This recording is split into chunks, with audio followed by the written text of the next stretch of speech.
Voilà, chers amis, chers paroissiens et autres, très heureux de vous retrouver encore aujourd'hui pour cette méditation biblique, toujours à partir de l'évangile de dimanche dernier sur la parabole des talents.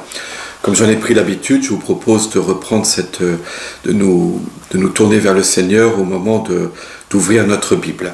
Au nom du Père, du Fils et du Saint-Esprit. Amen.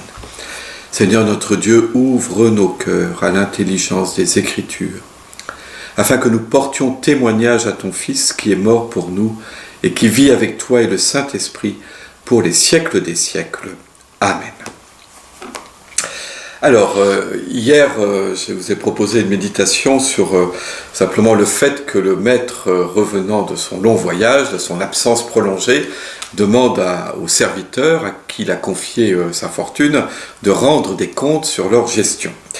Et donc nous avons vu que se rendre des comptes évoquait le jugement de Dieu. Je reviendrai sur cette question du jugement d'ailleurs à partir de l'évangile de dimanche prochain. Aujourd'hui, je voudrais méditer avec vous sur les deux catégories de serviteurs. Il y a deux serviteurs qui sont appelés bons et fidèles, et puis il y a un serviteur qui est mauvais et paresseux.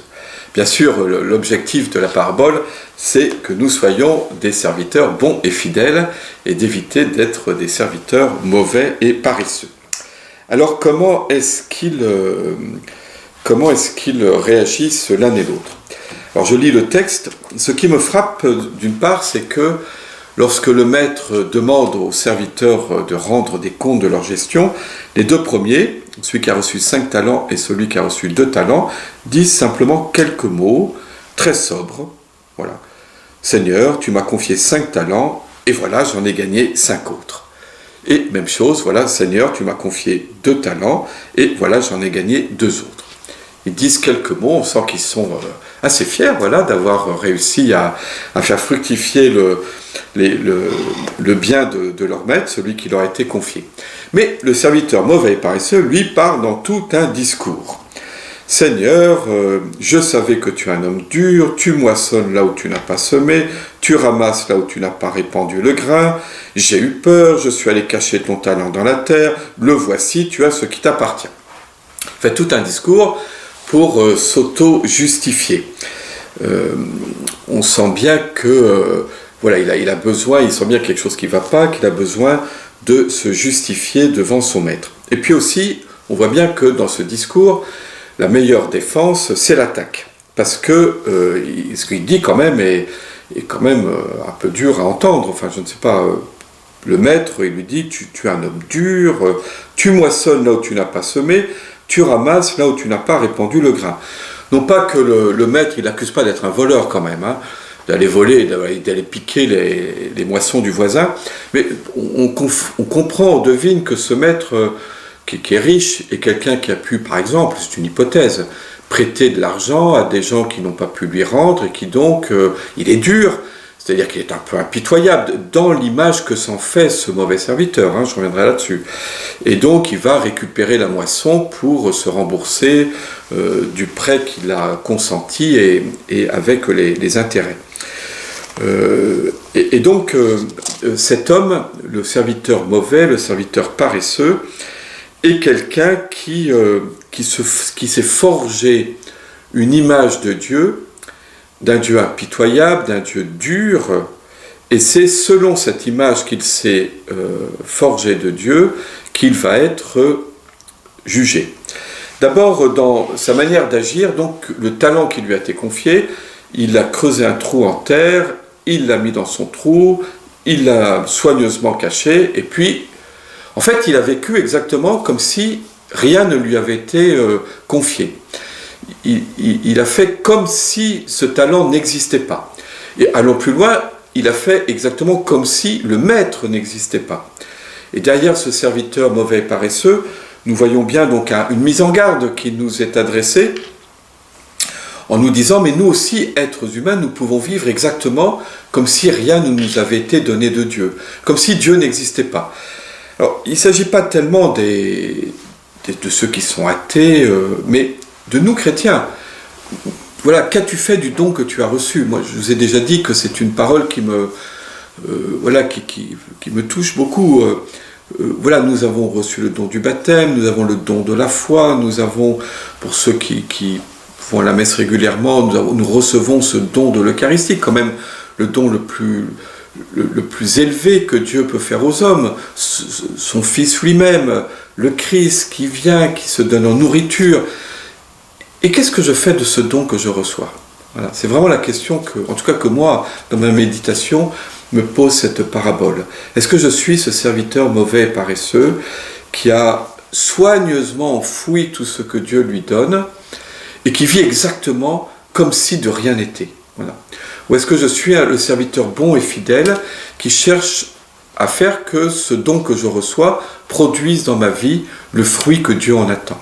Et le fruit que Dieu en attend, on le connaît, Jésus en parle assez souvent, c'est ce fruit de justice, c'est-à-dire, nous dirions aujourd'hui de sainteté, ou pour le dire autrement, ce fruit d'amour véritable en acte de Dieu et du prochain, ou ce fruit de fraternité. J'aime à penser que la grâce divine est une grâce de fraternité. Le péché est ce qui sépare, oppose, disloque, décompose, détruit, enfin on pourrait continuer à ajouter des verbes. Et au contraire, la grâce de Dieu est une grâce de communion, une grâce de fraternité. Mais cette communion, cette fraternité, elle n'arrive pas comme ça, d'un claquement de doigts. La grâce divine n'est pas de la magie. Ça passe par nos propres efforts pour construire sans cesse la communion, la fraternité, et entrer dans ce combat spirituel contre toutes les forces, au contraire, de séparation, de dislocation, de division, qui sont toujours à l'œuvre.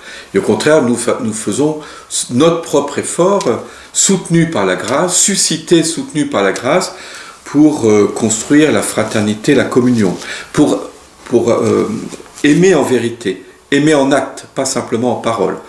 Je me parle à moi-même en vous disant ça, hein, parce que comme prêtre, comme je le fais actuellement, je prêche beaucoup sur l'amour, bon, mais voilà, aimer en acte et pas simplement en parole. Donc voilà, le serviteur mauvais paresseux est quelqu'un qui, voilà, c'est une mise en garde, voyez, du Christ, hein, et qui s'adresse, je pense, d'abord à nous baptisés. Hein. Voilà, qu'as-tu fait du don qui t'a été remis, hein, de cette grâce de ton baptême, de la grâce des sacrements. Voilà, j'en attendais, dit le Christ, un fruit de, vous savez, comme le bien-aimé avec sa vigne. J'ai lu ce texte d'Isaïe. J'en attendais un fruit de justice. Voilà, quel est le fruit que porte ta vie? Alors, face à cette question, j'en viens à la méditation d'hier. Attention à la séduction de l'adversaire, du démon, qui peut nous plonger dans le désespoir en disant ma vie, qu'est-ce qu'elle porte comme fruit, hein?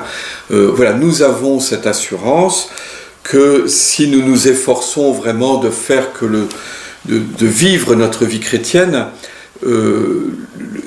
le don de Dieu porte du fruit, un fruit même que nous ne pouvons pas voir, et donc nous avons cette confiance sur notre propre existence, que le don de Dieu n'est pas stérile, mais que cela passe aussi par notre propre effort de notre vie, enfin, humaine et chrétienne, pour vivre comme le Seigneur nous a demandé de vivre, pour nous efforcer d'aimer comme il nous a appris à aimer.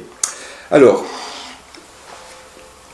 je voudrais revenir sur un point que j'ai laissé, que j'ai simplement amorcé, mais que j'ai laissé tout à l'heure, en disant que le serviteur mauvais et paresseux s'était forgé une image d'un Dieu dur, impitoyable, et qu'il est jugé selon cette image qu'il s'était faite de Dieu. Et qui est une image qui est celle que, je reviens toujours là-dessus, l'adversaire, le démon, qui est jaloux de Dieu, veut nous faire croire. Il veut nous faire croire que Dieu est un Dieu jaloux, dur, impitoyable. C'était la stratégie du démon dans sa séduction auprès d'Ève. Vous savez, je rappelle simplement que dans le jardin d'Éden, Dieu, le serpent s'adresse à Ève en lui disant « Alors Dieu vous a dit que vous ne mangeriez d'aucun arbre du jardin. » Et Ève rectifie ici, on a le droit de manger de tous les arbres du jardin, sauf de l'arbre de la connaissance du bien et du mal, car le jour où nous en mangerons, nous mourrons. Et à ce moment-là, le diable, le serpent, lui dit, mais pas du tout, vous ne mourrez pas, mais vous serez comme des dieux, connaissant le bien et le mal. Et au fond, c'est ça que Dieu ne veut pas, parce que Dieu est un Dieu jaloux, que Dieu est un Dieu dur, est un Dieu impitoyable, un Dieu qui, le Dieu castrateur, comme disent les psychologues, avec raison, un Dieu qui nous empêcherait de devenir nous-mêmes le propre sujet de notre vie. Et c'est ça la stratégie du démon, de nous faire, de transformer l'image de Dieu. Alors que l'image que Dieu nous a révélé qui il est, il nous a dévoilé son visage dans la personne du Christ, et donc un Dieu d'amour, de miséricorde, un Dieu qui vient jusqu'à nous pour nous sauver, pour nous sortir du pétrin dans lequel nous nous sommes mis, voyez, de nous sortir de l'ornière dans laquelle nous sommes tombés, pour que nous puissions réussir notre vie et être heureux comme lui-même veut que nous soyons heureux, ce pourquoi il nous a créés. Sans cesse, le démon travestit cette image de Dieu, cette figure de Dieu, ce visage de Dieu, et nous fait croire que Dieu est un Dieu dur et impitoyable. Alors à la fin, ce serviteur est jugé selon l'image qui se fait de Dieu.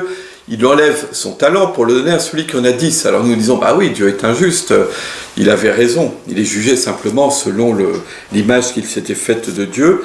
Mais surtout, nous pouvons comprendre, je terminerai par là, par exemple, dans le domaine de l'amitié. Vous avez des gens qui sont doués pour l'amitié. Spontanément, on va vers eux, on est bien avec eux. Et donc, voilà, l'amitié appelle l'amitié. Et donc, il y a une dynamique de progrès, de croissance. Au contraire, des gens qui sont sans cesse dans le ressentiment, qui sont des grincheux professionnels, on essaie d'être amis avec eux, mais il n'y a rien à faire, ils vous font toujours des reproches, ça ne va jamais, et bien ils perdent les amis qu'ils ont. Vous voyez, il y a une espèce de cercle vicieux, et c'est un petit peu ça, celui qui a, on lui enlèvera, on lui donnera encore davantage, et celui qui n'a rien, ben on lui enlèvera même ce qu'il a. Voilà, nous demandons Seigneur d'être dans cette perspective, dans cette dynamique, au contraire, de l'amour, de l'amitié qui croît et qui fructifie. Voilà, je dis ces belles paroles, à demain.